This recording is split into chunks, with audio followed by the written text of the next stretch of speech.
আসন্ন জাতীয় সংসদ নির্বাচনকে নিয়ে দেশে একটি আমেজময় পরিস্থিতি বিরাজ করছে। সবার মনে একটাই আনন্দ, বহু বছর পর ভোটের অধিকার ফিরে পাওয়া। প্রত্যেক দল সেই অনুযায়ী তারা তাদের নির্বাচনী কৌশল সাজাচ্ছে। দলগুলো কে কার সাথে জোট বাঁধবেন সে বিষয়ে কৌতূহল ছিল ভোটার এবং রাজনৈতিক সংশ্লিষ্টদের মধ্যে।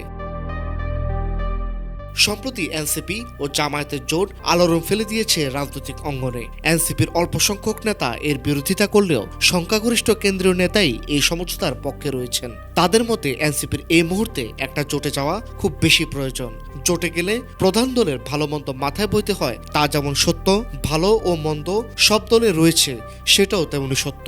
জামায়াত ইসলামীর সাথে জোট হলে তা এনসিপির জন্য মঙ্গলজনক হবে বলে মনে করছেন এনসিপির শীর্ষ নেতারা। এনসিপি ছাড়াও আর অনেকগুলো দল জামায়াত ইসলামীর সাথে জোটবদ্ধ হওয়ার ঘোষণা দিয়েছে। ইসলামী আন্দোলন বাংলাদেশ, এবি পার্টি, খেলাফত মজলিস, বাংলাদেশ খেলাফত মজলিস, বাংলাদেশ খেলাফত আন্দোলন রয়েছে জামায়াতের সাথে জোটবদ্ধ হিসেবে। এছাড়াও জাতীয় গণতান্ত্রিক party, Bangladesh Nezam Islam party, Bangladesh development party, labour party, এলডিপির একাংশ সহ জেএসডি যুক্ত হয়েছেন জামায়াতের সাথে জোটবদ্ধ হিসেবে। বিশ্বস্ত সূত্রে জানা যায়, পরিস্থিতি বিবেচনায় এই জোটে আরও পরিবর্তন আসতে পারে। রাজনৈতিক বিশ্লেষকদের মতে ইসলামী দলগুলো সহ এনসিপির জামায়াতের সাথে এই ঐক্য জোট তাদের পুরো জোটকেই আলাদা সুবিধা এনে দিতে পারে। যদি তারা তাদের আদর্শ অনুযায়ী যে ইতিবাচক রাজনীতির ধারা তা বজায় রাখতে পারে, আসন্ন নির্বাচনে তাদের সরকার গঠনের সুযোগও আসতে পারে। অপরদিকে বিএনপির সাথে এনসিপির জোট করার একটি জোর গুঞ্জন ছড়িয়ে পড়ে বিভিন্ন মাধ্যমগুলোতে, কিন্তু সেই গুঞ্জন আর শেষ পর্যন্ত আর সত্য হয়নি। এনসিপি আসন্ন নির্বাচনে জামায়াত ইসলামীর সাথে জোটের খবরটি নিশ্চিত করেছে একাধিক বিশ্বস্ত মাধ্যম।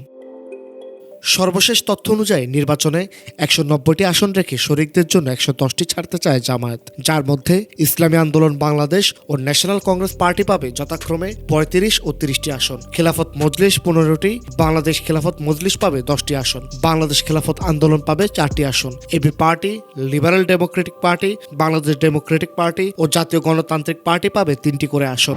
অপরদিকে বাংলাদেশ ডেভেলপমেন্ট ও নেজামি ইসলামী পার্টি পাবে 2টি করে আসন। এনসিপির সাথে এখনো আসন বোঝাপড়া নিয়ে কোনো তথ্য নির্দিষ্টভাবে সামনে আসেনি।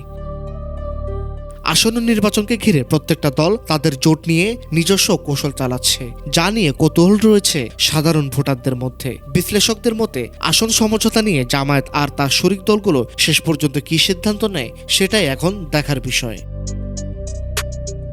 News desk, Dhaka digit.